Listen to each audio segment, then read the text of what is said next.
ఆ కృపచేత ఆయన సన్నిధిలో కూర్చుండి ఆయన మాటలు వింటూ దేవుని యొక్క సాన్నిధ్యాన్ని అనుభవించే కృప ప్రభు మనకిస్తున్నందున దేవునికి మహిమ కలుగునుగాక. కొన్ని నిమిషాలు దేవుని వాక్యాన్ని ధ్యానం చేద్దాం. అపోస్తలుడైన పౌలు కొరింథీ సంఘానికి వ్రాసినటువంటి మొదటి పత్రిక 15వ అధ్యాయం. అపోస్తలుడైన పౌలు కొరింథీయులకు రాసిన మొదటి పత్రిక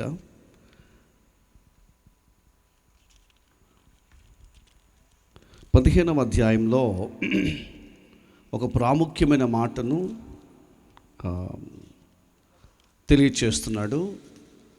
దయచేసి వాక్య భాగాన్ని మనం చదువుదాం.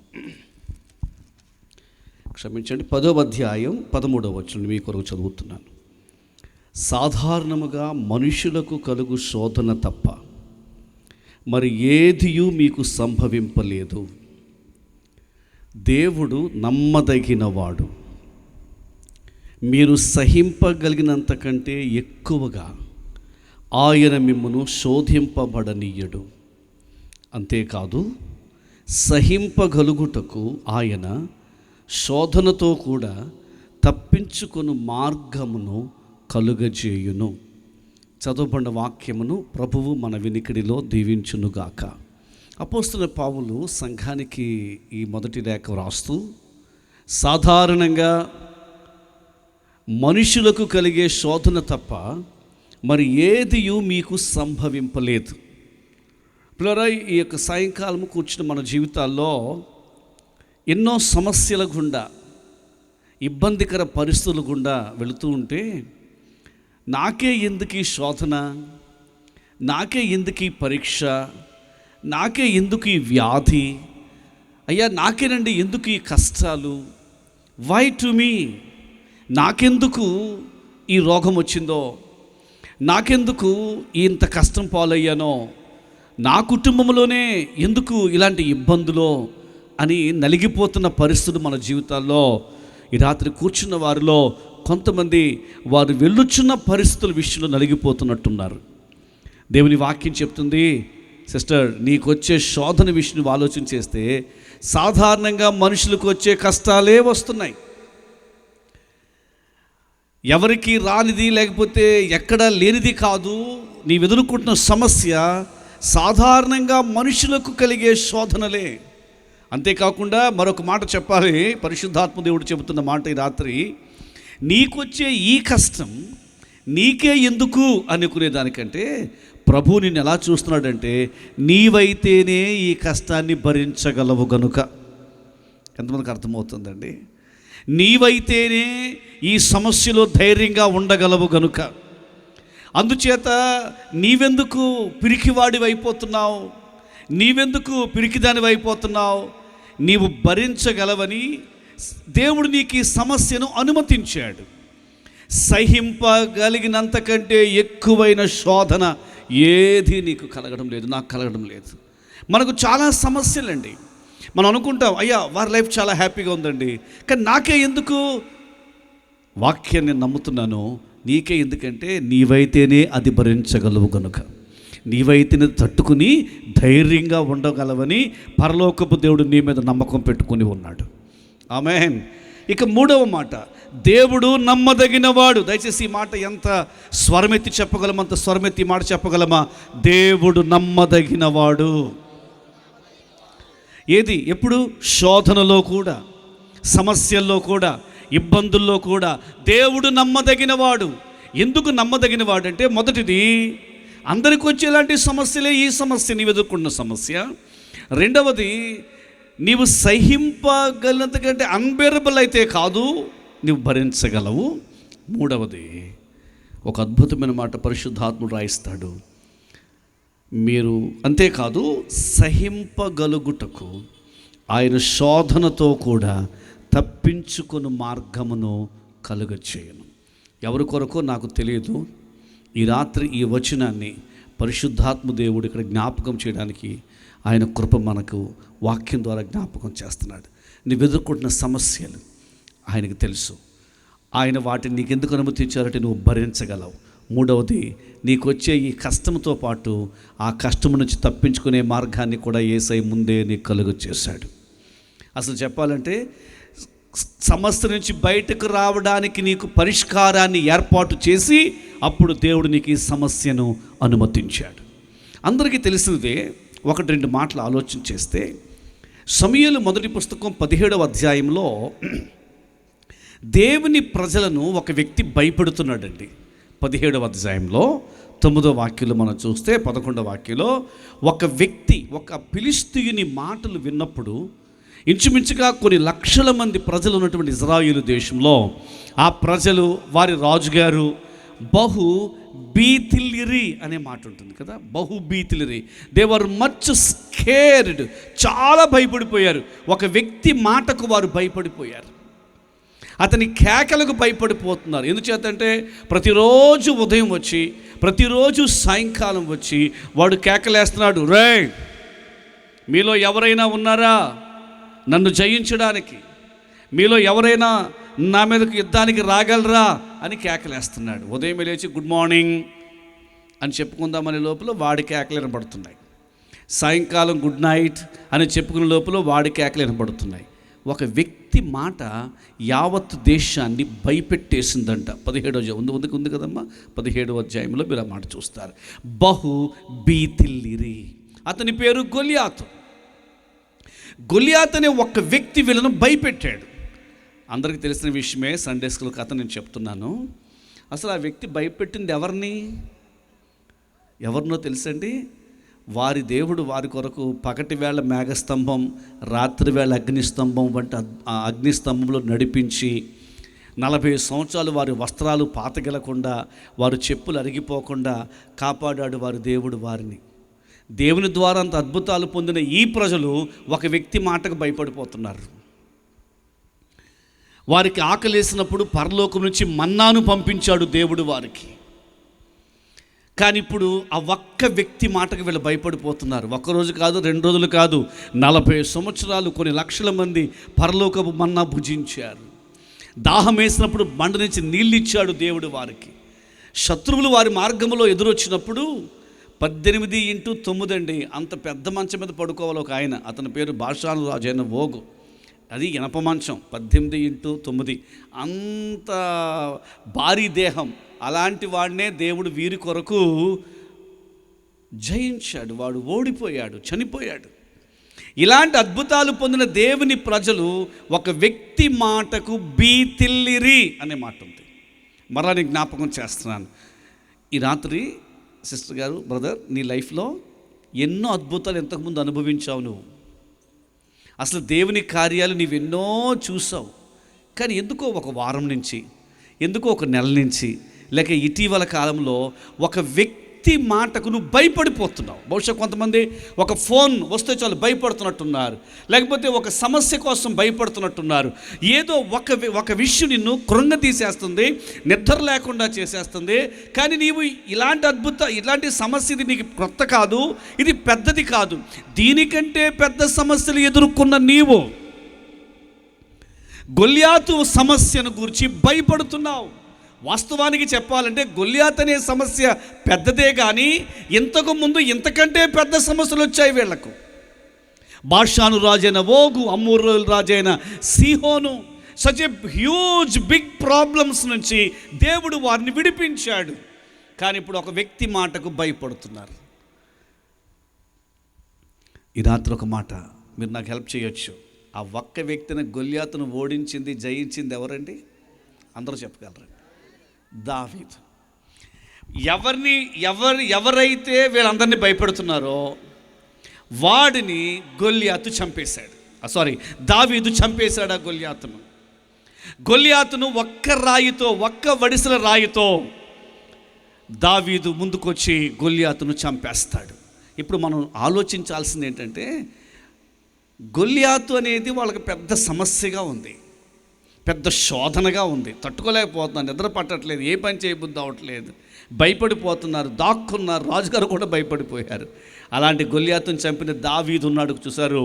ఈ దావీదును దేవుడు ఎప్పుడు ఎన్నుకున్నాడో తెలుసండి? 17వ అధ్యాయంలో గొల్యాతు కనబడతాడు. దావీదును దేవుడు ఎప్పుడు ఎన్నుకున్నాడు?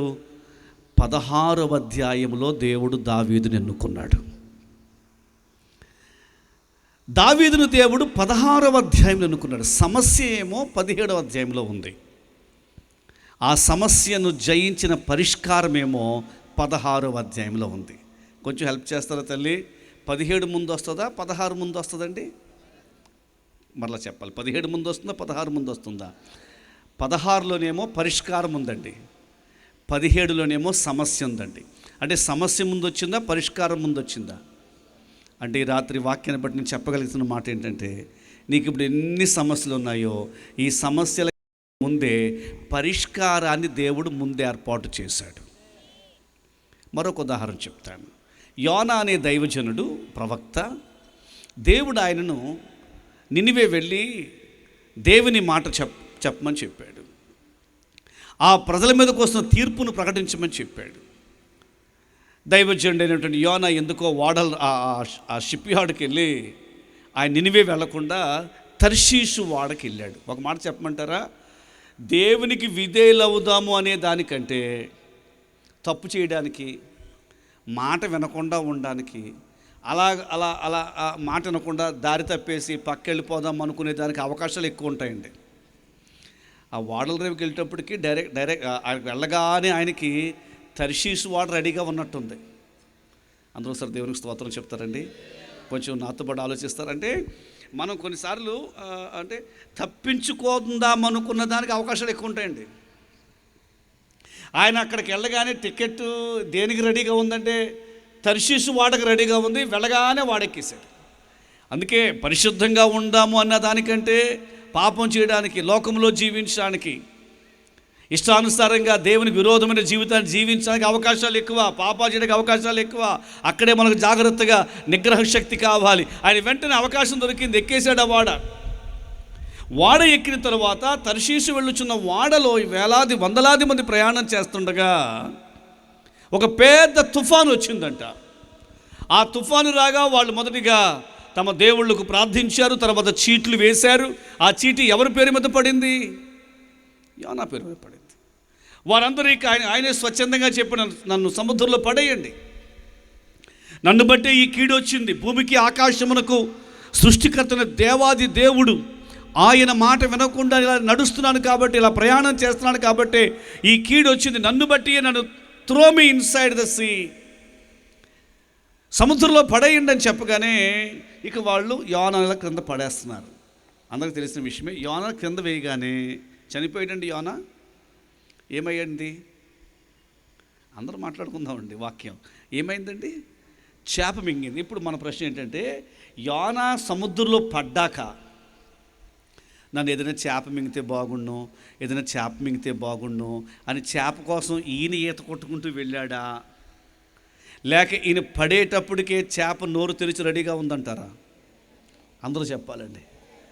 వాడలో ప్రయాణం చేస్తున్న మిగతా వారందరూ యోనా చనిపోయాడన్న భయం పుట్టుకుని ఆ వాడ ప్రయాణికులందరూ కూడా దేవుని ఆరాధించడం మొదలుపెట్టారు.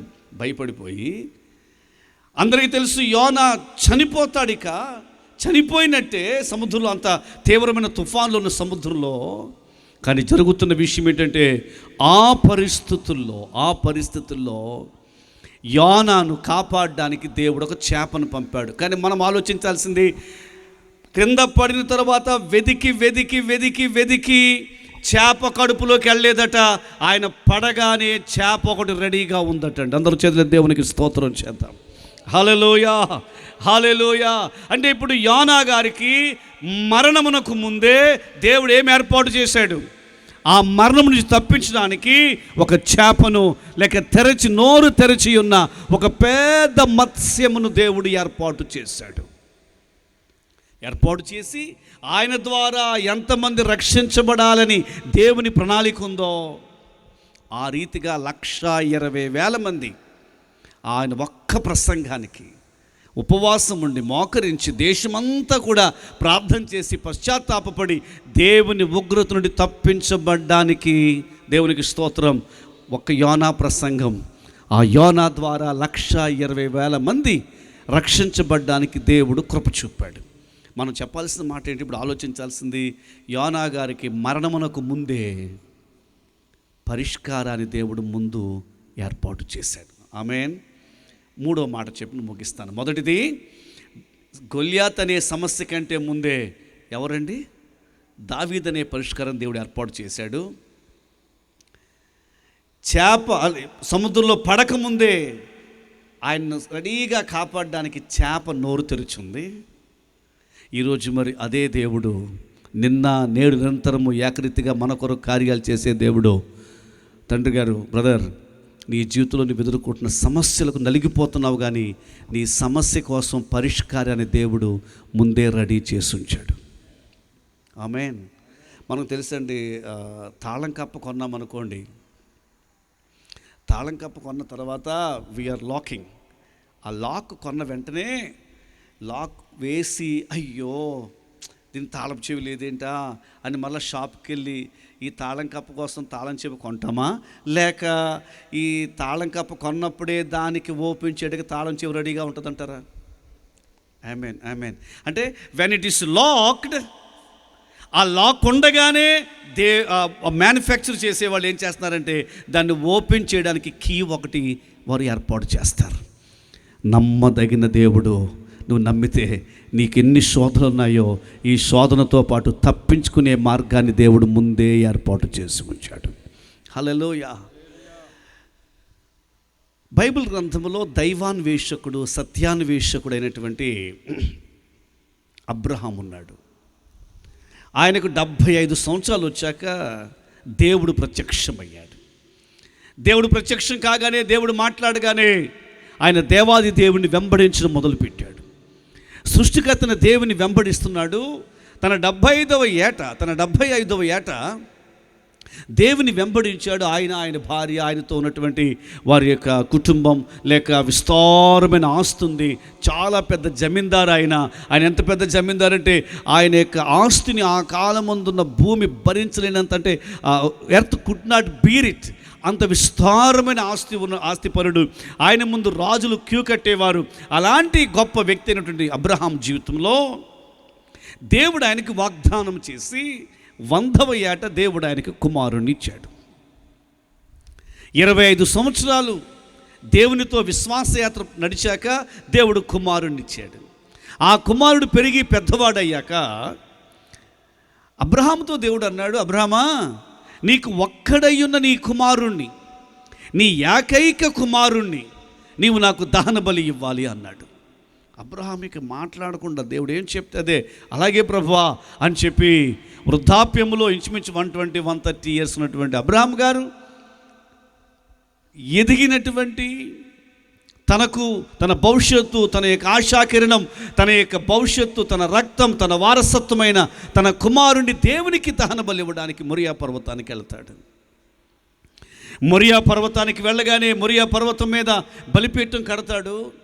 బలిపీఠం కడుతూ దేవుని బిడ్డలారా, అబ్రహాం ఒక తండ్రిగా ఎలా భరించాడు అనేది పెద్ద నిజంగానే ఆశ్చర్యం మనకు. దేవునికి తన్ను తాను సమర్పించుకుంటున్న సమయం అది. మార్గం మధ్యలో అడిగాడు ఇస్సాకు, నాయనా దహన బలికి నిప్పుంది, దహన బలికి కట్టెలున్నాయి, దహన బలికి ఇక మరి బలి అర్పణ పశువేది? అప్పుడు కూడా చలించకుండా ఎంతో బాధంతా లోపల దాచుకుని అంటాడు, యెహోవా ఈరే, దేవుడే చూసుకుంటాడు అని విశ్వాసంతో ఆ కొండ మీద బలిపీఠం కడుతున్నాడు. బలిపీఠం కట్టి ఇస్సాకును సిద్ధపరిచి బలిపీఠం మీద పెట్టాడు. బలిపీఠం మీద పెట్టగానే ఇస్సాకు మీద కత్తి ఎత్తాడండి. పరలోకం అంత నిశ్శబ్దమే చూస్తోంది. అంత విధేయత ఎవ్వరూ చేయలేరు, ఎవ్వరూ కనపరచలేరు. పరలోకం ఆసక్తితో ఒక్కసారిగా మొరియా పర్వతం వైపు చూస్తోంది. అబ్రహాం మాత్రం దేవునికి విధేయుడే కత్తి పైకి ఎత్తాడు తన కొడుకు మీద వేయడానికి. అలా వేయగానే పరలోకం ఒక మాట చెప్తుంది, అబ్రహామా, అబ్రహామా, ఆ చిన్నవాని మీద కత్తి వేయకు, నీవు ఆ చిన్నవాని నాకిచ్చుటకు వెనుక తీయలేదు గనుక ఇందువల్ల నీవు నాకు భయపడువాడు అని తెలుస్తోంది అని చెప్పగానే కొంచెం నాతో పాటు ఆలోచిస్తున్నారా? చాలా సింపుల్ విషయం నేను చెప్తున్నాను, కానీ ఆలోచిద్దాం. ఏంటంటే ఒక తండ్రిగా ఆయనకి చాలా అంటే కొడుకును ఆ రీతిగా తప్పించిన దేవునికి స్తోత్రాలు చెప్పగలడు. ఎంతో భయంగా, లేకపోతే నెక్స్ట్ ఇస్సాకు చనిపోగానే ఒకవేళ కొండ మీద దహన బలిలో ఆ పోటు పడగానే ఇస్సాకు రక్తం క్రింద పడకముందు అబ్రహాము చనిపోతాడు, ఒక తండ్రిగా తట్టుకోలేడు. అలాంటి సమయంలో దేవాది దేవుడు కనికరించి ఆ చిన్నవాడి మీద కత్తి వేయొద్దని చెప్పాడు. అబ్రహాం ఒక తండ్రిగా హ్యాపీ అవ్వచ్చు, ఒక వ్యక్తిగా హ్యాపీ అవ్వచ్చు.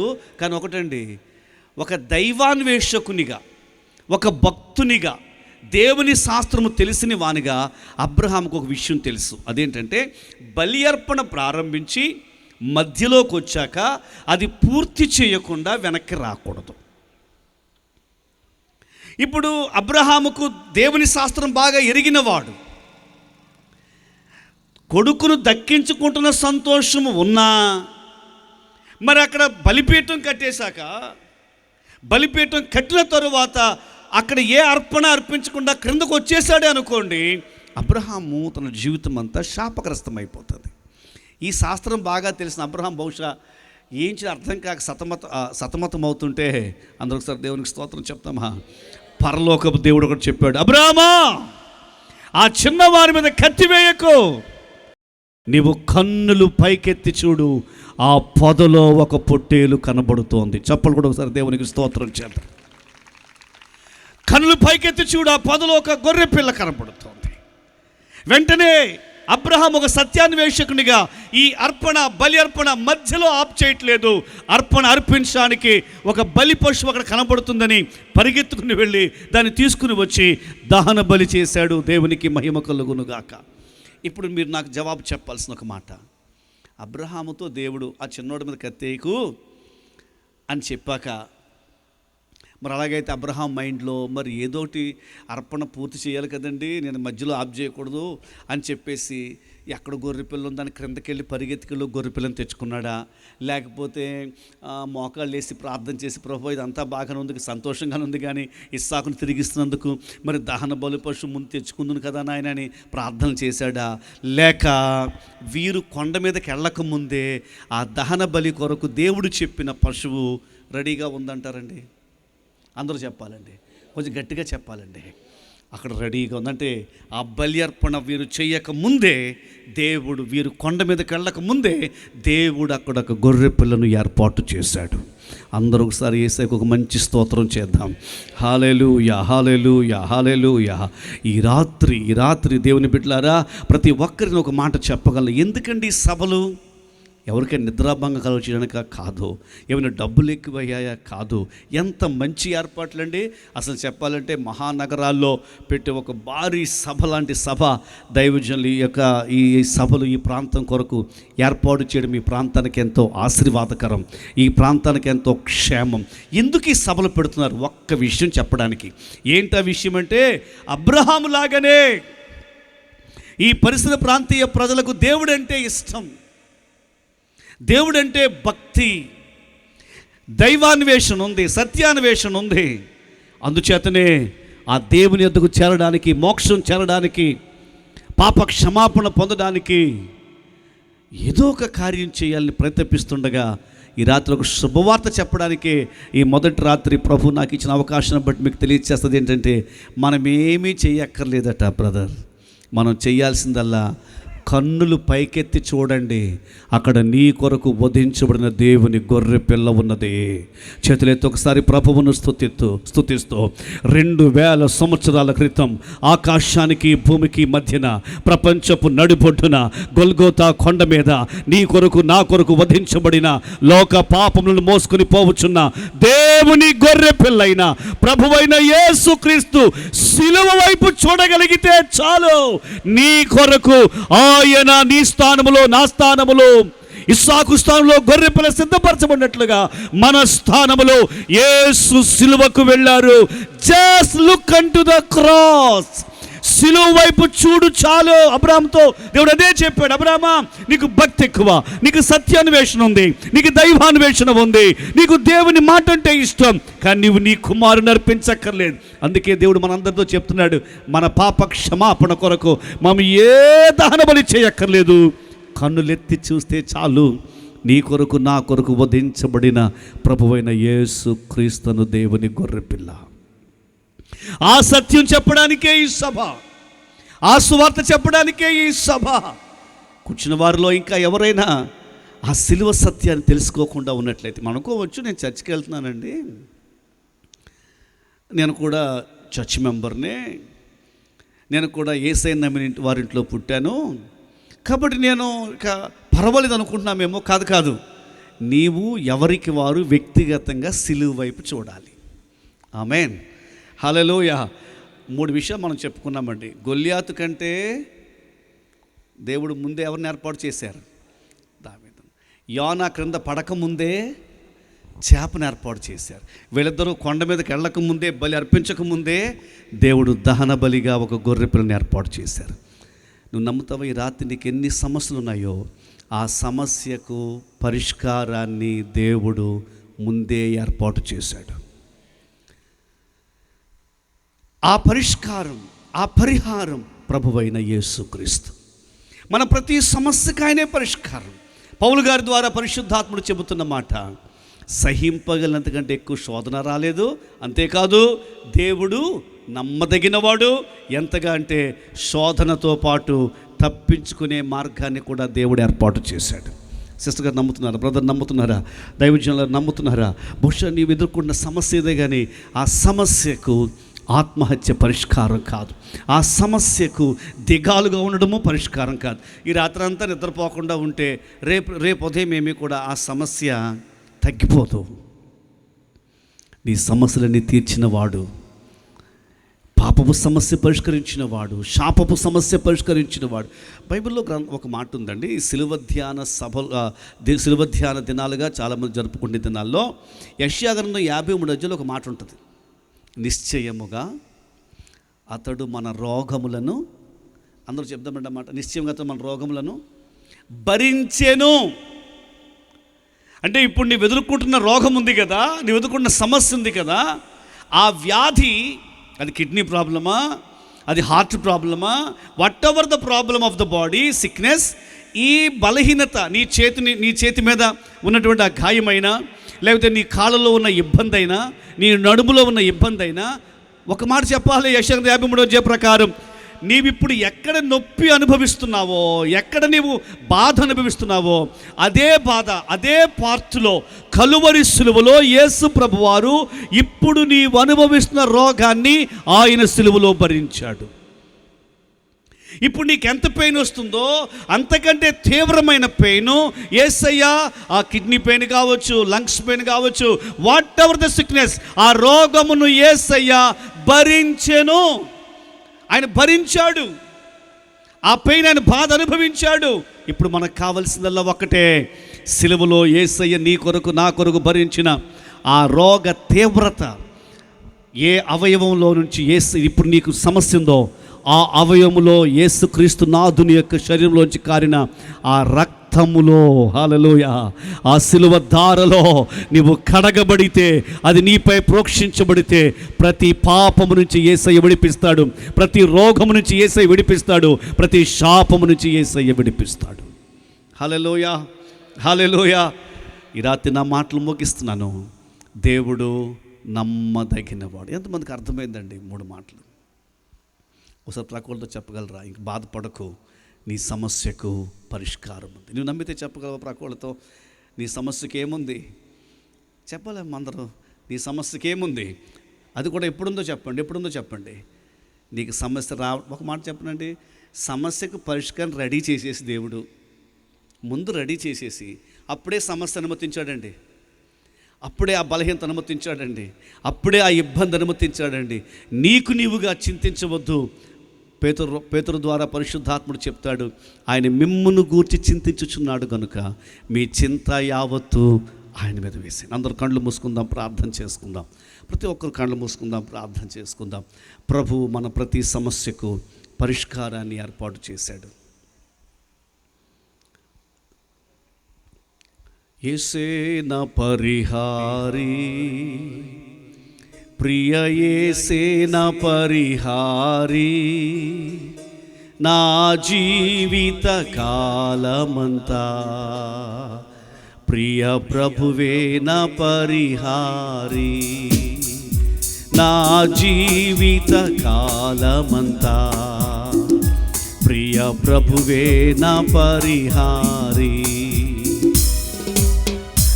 ఎన్ని కష్టాలు కలిగినను, నన్ను కృంగించే బాధలెన్నో, ఎన్ని కష్టాలు